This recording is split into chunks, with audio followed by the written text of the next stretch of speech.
Coucou Talon! Alors on attend Julie, on attend Eva parce que c'est celle qui va co-animer ce live avec moi. Ça me fait bizarre hein, qui est pas Lady, mais c'est pas grave, au moins je suis avec Eva, je sais qu'elle va. On attend Juju. Alors, coucou tout le monde. Attends, Bonsoir. j'arrive, je la caméra aussi, du coup. Donc ce soir exceptionnellement, il n'y a pas Lady Blue parce qu'elle a eu un problème personnel. Et du coup ce sera Eva qui va m'accompagner pour interroger Julie Berthe. Donc du coup si elle se décide à venir bien évidemment. Elle est là, donc voilà. En plus elle est stressée parce qu'elle va devoir mettre la caméra. Coucou. Coucou! Coucou. Je sais pas si on peut mettre la caméra exceptionnellement. Oui, tu peux. On a travaillé dessus pour que t'aies des abonnés pour pouvoir le faire, je te rappelle. Ouais, mais quand je clique... Ah, ok, non, je suis blonde, c'est tout. Eva, tu mets... Voilà. Eva, Non, elle l'a mise aussi. c'est bon, je suis là. Ok, ok. C'est bon, là? On va laisser Je me suis fait toute belle pour toi. on va laisser le live avec la disposition comme ça, parce que c'est vrai que quand on voulait les remettre sur YouTube après avec Lady, ça faisait pas... Quel joli peignoir. Ah non, veste, ok. Qui, moi? Non, je suis pas en peignoir. Elle est belle, ma Julie. C'est Elle mon est en super veste. gilet. Ah, je suis une grosse fan des sweats à capuche et des gilets à capuche. Bon, alors du coup, on attend un peu, les gens, ils vont arriver. Est-ce que t'es stressée, ça va? Ouais, un peu quand même. Alors déjà, pour montrer mon faciès, hein, c'est un truc que je ne fais jamais. Tout va bien. Et puis voilà, hein, c'est toujours bien d'en parler quand on est caché, c'est toujours différent. Non, ça va aller. Bon, vous avez passé une belle journée? Oui. Non, ça va. Et Ouais. toi? Oui, ça va, ça va. J'ai vu que tu étais revenu. Ouais, parce que finalement, il n'y a pas de visibilité sur Insta, c'est mieux. Donc du coup, ben on va Elle a fait une commencer. Les pause de gens, même pas 24 heures. Voilà. on va commencer. Les gens, ils arriveront en cours de route ou pas, hein. Ok. Voilà, on va pas attendre tout le monde non plus. Donc ce soir, on va se retrouver pour l'interview du coup exclusive, hein, parce que c'est ton premier live en plus où tu te montres. Oui, C'est le premier live que tu fais avec nous oui. pour parler. Donc de base, il y a Lady, mais comme tu sais, elle a eu des problèmes personnels, ce qui fait Oui, que c'est. donc j'ai fait un petit message. Oui. Mais bon, elle était pas non plus elle était plus emmerdée parce que c'était la TGS ce week-end qu'autre chose. Mais bon, c'est pas grave. Donc du coup, aujourd'hui, on se retrouve pour le live avec Julie. Coucou Dorine. Donc Julie qui publie son premier roman, donc Androgyne, qui sera disponible le 20 mars en Oui. papier. Du coup. Alors, est-ce que tu peux un peu nous le pitcher, nous pitcher ton roman?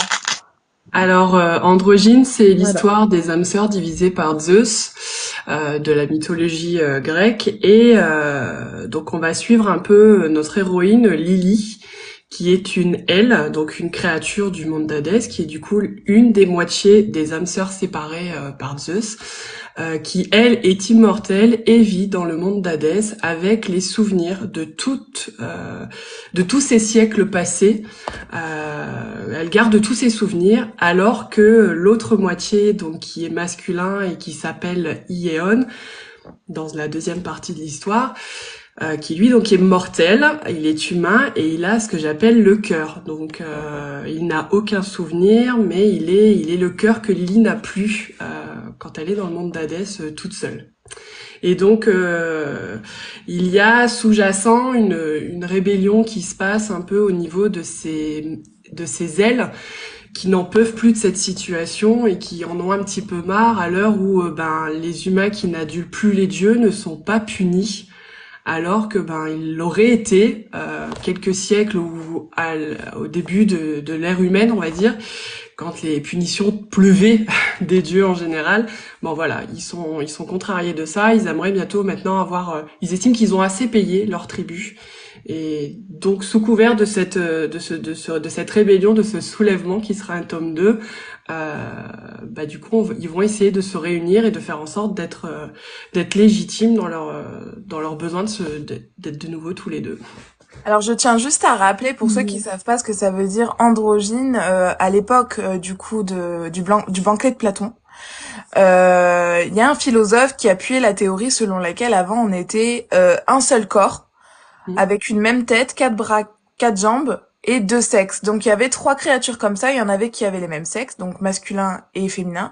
Et il y avait nous, du coup, on suppose que, enfin, ce philosophe supposerait qu'avant on était des créatures du coup androgynes avec une partie masculin et un sexe féminin.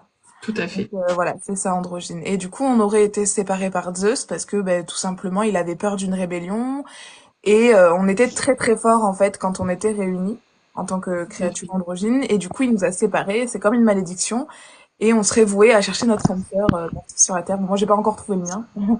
Donc, je cherche encore, hein, tu me diras. Ouais, c'est ça. Moi, je trouve pas. Quoique, Pas peut-être encore. pas finalement. C'est ça.